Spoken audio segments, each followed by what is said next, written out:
Maligayang panonood po ka-recap. Ang ating tatalakayin ngayon ay tungkol sa isang British science fiction film na may pamagat na Fear Her. Kaya sit back, relax, at simulan na natin.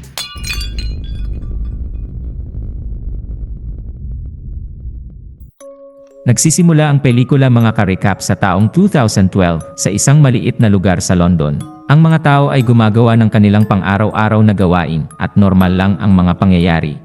Ngunit, di nagtagal, ay may isang matandang babae na nagngangalang Maeve ang nakakaramdam ng kakaiba sa lugar kaya huminto ang matanda. Mukhang nag-aalala siya dahil may naramdaman siyang external force.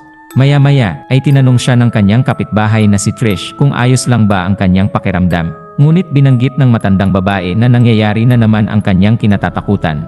Di nagtagal ay pumunta siya sa mga kalapit na bata at inutusan silang pumasok sa kanilang mga tahanan. Ang kanyang mga kapitbahay ay naguguluhan, napaka-normal lang ang araw na yon, na walang anumang mga palatandaan ng panganib, ngunit si Maeve ay patuloy na nagsasabi na nangyayari na naman ito muli.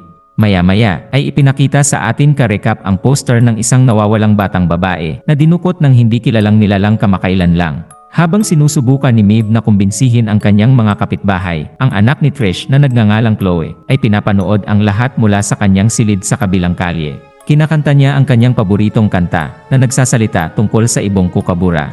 Pagkatapos ay umupo siya sa kanyang mesa at nagsimulang mag-sketch ng larawan ng isa sa mga kapitbahay na batang lalaki na naglalaro sa labas. Sa sandaling matapos na niya ang sketch, ang batang lalaki ay bigla na lang nawala na para bang siya ay na-teleport sa ibang dimensyon. Dahil sa nangyari ay napagtanto ni Maeve at ng ama ng bata na may abduction na naman ang naganap, ngunit wala silang magagawa tungkol dito.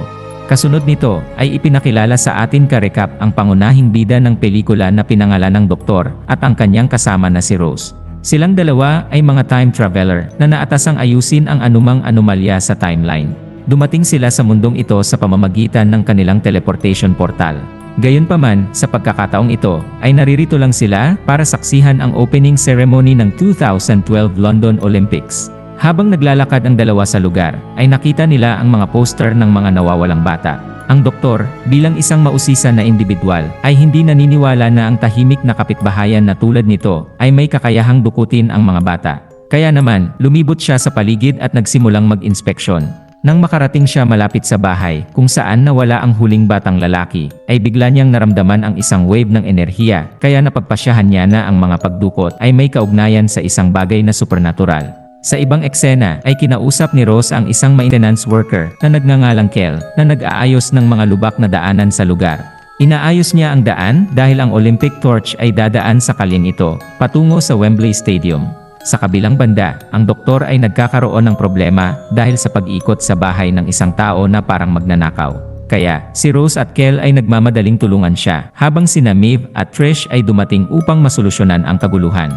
Nang natipon na ang lahat ay kinuha ng doktor ang kanyang police badge at binanggit na siya ay isang detective na ipinadala ng gobyerno upang lutasin ang kaso ng nawawalang mga bata. Nang tanungin niya kung sino man ang may anumang impormasyon tungkol sa pagdukot ay nagsalita si Maeve at ibinunyag na may external force ang kumukuha sa mga bata at nararamdaman niya ang mga ito. Habang patuloy na nag-uusap ang grupo ay makikitang muli si Chloe na pinapanood ang lahat mula sa kanyang silid. Napansin niya ang isang pusa at bumalik sa kanyang mesa at nagsimulang mag-sketch. Habang siya ay nasa loob, ang kanyang ina na si Trish ay pumasok sa kanyang silid at sinubukan siyang kausapin. Gayunpaman, ang maliit na batang babae ay kumilos ng marahas at inutusan si Trish na umalis dahil siya ay abala sa kanyang ginagawa. Makikita rin natin ka-recap ang ilang sketch sa kanyang dingding na nagpapahiwatig na matagal na niyang ginagawa ito. Sa labas, ay sinalubong ng doktor at ni Rose ang pusa at sinimulan itong paglaruan. Gayunpaman, sa sandaling matapos na ni Chloe ang kanyang sketch, ang pusa ay pumasok sa isang maliit na kahon na tila ito ay tinatawag. Di nagtagal, ay naglaho ito sa loob ng kahon na naging dahilan na magtaka ang doktor at si Rose. Sa sumunod na eksena, habang nag-iisang nag-iimbestiga, si Rose sa kapitbahayan, ay nakarinig siya ng kakaibang ingay na nagmumula sa isa sa mga bahay. Bagamat nag-aalangan siya, ay binuksan niya ang pinto at tumalon sa kanya ang isang malaking supernatural na bola. Sa kabutihang palad ay dumating ang doktor sa tamang oras at na-neutralize ang bola kaya nailigtas ang kanyang buhay. Maya-maya, dinala ng dalawa ang kakaibang bola sa kanilang lab para malaman ang komposisyon nito. Pagkatapos ng kaunting pananaliksik, ay napag-alaman ng doktor na ang bola ay binubuo ng graphite, ang parehong sangkap na matatagpuan sa isang lapis. Nalaman din niya na ang bola ay may ionic na enerhiya at iyon ang dahilan kung bakit ito gumagalaw. Dahil sa impormasyon na kanilang nalaman, ay napagpasyahan ng doktor na ang bola ay isang lapis lamang na Scrabble na itinapon pagkatapos ang sketch ay wala ng silbi. Nang marinig ang pahayag ng doktor, si Rose ay sumang-ayon sa kanyang teorya na sinuman ang gumagawa ng mga sketch ay may kapangyarihang lumikha o magbura ng mga bagay sa mundong ito. Pinaghihinalaan din niya si Chloe dahil ang maliit na batang babae lamang ang hindi lumalabas sa kanyang bahay at mukhang kakaiba sa lahat ng oras. Kinabukasan, ay dumating ang dalawa sa labas ng bahay ni Chloe upang imbestigahan siya. Ngunit pinigilan sila ni Trish at sinabi na abala ang kanyang anak. Mukhang natatakot din siya at parang may tinatago ang ina ng bata. Naramdaman ito ng doktor at nangakong tutulungan ang kanyang anak at sa pagkakataong ito ay pumayag si Trish. Pagpasok nila sa bahay ay ibinunyag ni Trish na kakaiba ang kinikilos ni Chloe ilang buwan na ang nakalipas. Hindi siya umaalis sa kanyang silid at gumagawa lang ng mga random na sketch sa buong araw. Binanggit din ni Trish na namatay ang kanyang asawa 1 taon na ang nakalipas. Ngunit masaya sila tungkol dito dahil napakasamang tao ang ama ng bata. Habang patuloy na nag-uusap ang tatlo, ay humiling si Rose nang gumamit sa kanilang banyo at umakyat siya sa itaas. Doon, ay napansin niyang lumabas si Chloe sa kanyang silid kaya mabilis siyang nagtago. Pagkalabas ng batang babae, ay tumungo si Rose sa kanyang silid at napansin ang mga kakaibang sketch sa dingding. Nakarinig din siya ng kakaibang ingay na nagmumula sa closet. Nang buksan niya ito, ay natigilan siya nang makita ang isang nagsasalitang entity. Ang entity ay isang nakakatakot na mukha na iginuhit sa dingding at patuloy itong nagsasabing, "I'm coming." Sa ibang eksena ay nakipag-usap ang doktor kay Chloe at sinubukan siyang tanungin, ngunit muling sinabi ng bata na abala siya. Maya-maya ay bigla niyang narinig ang sigaw ni Rose kaya nagmamadali siyang umakyat sa taas. Pagpasok nila sa silid ng bata ay nakita niya ang entity na sinusubukang lumabas sa closet kaya agad nila itong isinara. Dumating din si Trish at nagalit dahil pumasok ang dalawa sa silid ng kanyang anak nang walang pahintulot. Sa sandaling iyon ay ipinahayag ni Chloe na ang nilalang sa loob ng aparador ay ang kanyang ama at na-sketch niya ito pagkatapos niyang makita siya sa kanyang panaginip. Dahil sa pag-alala ay tinanong siya ni Trish kung ano ang nangyayari, ngunit gaya ng dati ay hindi nagsalita si Chloe. Pagkatapos nito, ibinalita ng dalawang time traveler kay Trish ang lahat ng nangyayari sa kanyang anak. Binanggit nila kung paano ginagamit ni Chloe ang kanyang mga sketch para mawala ang mga bata at hayop sa kanilang lugar. Gaya ng inaasahan, napatulala si Trish nang marinig ang lahat ng ito, ngunit alam niyang may matinding problema sa kanyang anak. Maya-maya, ang tatlo ay pumunta sa kusina upang pag-usapan ang problemang ito. Nalilito si Trish kung bakit iginuhit ni Chloe ang kanyang namatay na ama, kaya sumagot ang doktor na pinagmumultuhan niya ang maliit na babae sa kanyang panaginip. Upang makahanap ng higit pang mga sagot, ay bumalik sila sa silid ng batang babae. Gayunpaman, sa pagkakataong ito, ay ginagamit ng doktor ang isa sa kanyang mga spell para mawalan ng malay si Chloe at para makausap niya ang entity na pumasok sa katawan ng bata. Sa pagkakataong ito karekap, ay nagsimulang magsalita ang entity at patuloy na binabanggit na ayaw nitong mapag-isa. Pagkatapos, nagpapakilala ito bilang isang Isolus, na isang supernatural na nilalang na naglalakbay sa kalawakan, na kasama ang kanyang malaking pamilya. 2 buwan na ang nakalipas, ang partikular na Isolus na ito ay nahiwalay sa pamilya nito nang nasira ng isang malaking solar flare ang pad nito, kaya napunta ito sa mundo. Hindi maintindihan ni Rose at Trish kung bakit ginagamit ng Isolus ang katawan ni Chloe. Ngunit nilinaw ng doktor na ang mga nilalang na ito ay nabubuhay sa enerhiya ng kanilang pamilya at kung sila ay maghihiwalay ng napakatagal, sila ay mamamatay. Nakipagkaibigan ang Isolus kay Chloe dahil mayroon siyang problema at malungkot din siya. Ang Isolus ay nagdulot din kay Chloe na gumuhit ng isang malaking figura ng kanyang yumaong ama. Binanggit pa niya na ang Isolus ay magpapatuloy sa pagkidnap sa mga bata at iba pang mga hayop hanggang sa ito ay tumugma sa bilang ng kanilang malaking pamilya. Nagtanong si Rose tungkol sa bilang ng pamilya nito at sumagot ang doktor na 4 bilyon ang bilang ng pamilya ng Isolus. Nangangahulugan ito na patuloy na gagamitin ng Isolus ang katawan ni Chloe na kidnapin ang mga bata hanggang sa magkaroon ito ng 4 bilyong membro ng pamilya. Sa sandaling yon, ay nagsimulang kumatok sa pinto ang entity ng ama ni Chloe sa loob ng aparador. Kasabay nito, ay nagsimulang magpanic attack si Chloe, na parabang inaatake siya ng kanyang ama sa kanyang isip. Di nagtagal, ay sinabihan ng doktor si Trish na mag-isip ng isang bagay na makakapagpatahimik sa kanyang anak. Hindi alam kung ano ang gagawin, ay sinimula ni Trish na kantahin ang kanta ng kukabura, at sa kabutihang palad, ay gumana ito. Natahimik ang entity at muling gumising si Chloe. Pagkaraan ng ilang sandali ay lumabas ang doktor at si Rose upang hanapin ang pad ng Isolus. Ang plano ay aayusin nila ang pad upang ang Isolus ay makabalik sa orihinal nitong pamilya.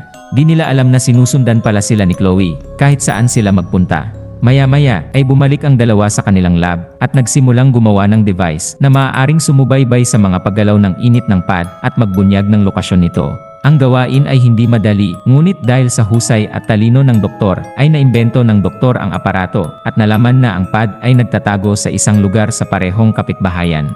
Gayunpaman, nang lumabas sila sa kanilang teleportation portal, ang doktor at ang portal ay nawala na lang bigla. Ito ay dahil iginuhit ni Chloe ang doktor at ang portal nito. Ginawa ito ng bata dahil ang doktor ay isang malaking balakid sa kanyang mga plano. Ngayon, nang wala na ang kanyang kasama, ay kailangang lutasin ni Rose ang kaso ng mag-isa. Sa sumunod na eksena, ay nagmamadaling hinanap ni Rose ang pad ng Isolus. Ngunit, lumipas ang ilang oras, ay wala siyang makita ni isang palatandaan. Di nagtagal, ay biglang sumagi sa kanyang isipan na ang pad ay kumokonsume ng heat energy, na ang ibig sabihin ay inaayos ito sa pinakamainit na bahagi ng lugar. Pagkatapos, ay nilapitan niya si Kel, ang maintenance worker, at tinanong siya sa lokasyon ng pinakamalaking lubak na inaayos niya kamakailan lang. Saglit na nag-isip si Kel at itinuro ang kalapit na lugar kung saan nagdeposito siya ng maraming mainit na alkitran. Nang hindi nag-aksaya ng oras, ay kumuha si Rose ng palakol at nagsimulang maghukay. Sa puntong ito, ay gumana ang plano ng babae dahil ilang minuto lang ang nakalipas, ay natagpuan na niya ang pad ng Isolus. Sa ibang eksena ka-recap ay nanonood si Chloe ng telebisyon at nakikita ang libu-libong tao sa Wembley Stadium na naghihintay na saksihan ang seremonya ng pagbubukas ng 2012 Olympics. Di nagtagal ay mayroong naisip ang bata at sinimulan niyang isketch ang buong stadium. Maya-maya, dumating si Rose sa bahay dala ang pad, ngunit huli na ang lahat. Humigit kumulang 80,000 katao sa stadium ang nawala na lang bigla at ang balita ay ipinapalabas sa telebisyon. Ngunit, hindi pa rin ito sapat para sa Isolus at inutusan nito si Chloe na isketch ang buong mundo upang maagaw nito ang lahat at magkaroon ng malaking pamilya ang entity. Sinubukan ni Rose na pigilan si Chloe, ngunit ang nilalang sa loob ng aparador ay nagbabantang lalabas kung lalapit siya sa bata. Nang malapit nang mawala ng pag-asa si Rose, ay isang sketch sa loob ng silid ang biglang gumalaw. Ito ay sketch ng doktor at kahit na natileport siya sa ibang dimensyon, ay nagawa niyang makipag-communicate kay Rose. Sa sketch, ay itinuro niya ang Olympic torch. Kasabay nito, ay nagsisimula na ring ipakita sa telebisyon ang Olympic torch rally na malapit na sa lugar na kinaroroonan niya. Sinabi ng reporter na ang Olympic torch ay isang tanglaw ng pag-asa, integridad, at pag-ibig. Sa sandaling marinig ito ni Ross, ay napagtanto niya na gusto ng doktor na itapon niya ang pad sa loob ng Olympic torch dahil ang pag-ibig ang tanging makakapag-ayos nito. Agad siyang tumungo sa labas at naghintay na dumating ang taong may dala ng torch. At nang nakita niya ito, ay itinapon niya ang pad at eksaktong dumapo ito sa tamang lugar.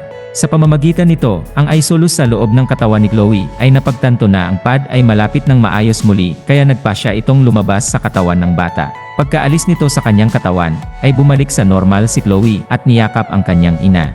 Ang iba pang mga dinukot na bata ay nagsimula muling magpakita at maging ang buong Wembley Stadium ay napuno ng mga dating na teleport na manonood. Ipinagdiriwang ni Ross ang kanyang tagumpay kasama si Kel. Ngunit nang hindi na muling nagpakita ang doktor ay nagsimula siyang mag-alala. Sa sandaling yon, ay nakarinig siya ng isang napakalaking sigaw mula sa bahay ni Chloe at nagmamadaling pumunta doon. Lumalabas na ang Isolus ay nag-iwan ng kaunting enerhiya at gamit ito, ang nilalang mula sa aparador ay lumabas. Nakulong sa loob ng bahay ang mag-ina at nanganganib ang kanilang buhay. Sa pagkakataong ito, ay napagtanto ni Ross na ang nilalang ay isa lamang remnants na enerhiya ng Isolus, kaya sinabihan niya si Chloe na manatiling malakas at kumanta ng paborito niyang kanta. Bagamat natatakot ang bata, ay nagsimulang kumanta ng Kookaburra song at sumabay rin ang kanyang ina. Gumana ang kanilang plano at ang demonyo ay itinulak pabalik sa loob ng ibang dimensyon. Sa huling eksena ka-recap, ay ipinakita sa telebisyon na ang lalaking may dala ng Olympic torch ay pagod na at nasugatan. Nang malapit na siyang makarating sa Wembley Stadium, ay bumagsak ito sa lupa. Sa pagkakataong ito, ay bigla na lang nagpakita ang doktor at dinala ang Olympic torch patungo sa itinalagang destinasyon nito. Habang nagsasaya ang karamihan at ang buong mundo, ay umakyat siya sa hagdan ng stadium at sinindihan ang apoy ng Olympic. Sa punto ding ito, ay nakaipon na ng sapat na enerhiya ang pad ng Isolus at nagsimulang maglakbay muli sa kalawakan. At dito nagtatapos ang pelikula mga ka-recap. Kung nagustuhan nyo ka-recap ang movie recap natin ngayon, ay inanyayahan kita na mag-subscribe at pakipindot na din ng notification bell para palagi kang updated sa mga susunod naming videos. Maraming salamat sa panonood. Cheers!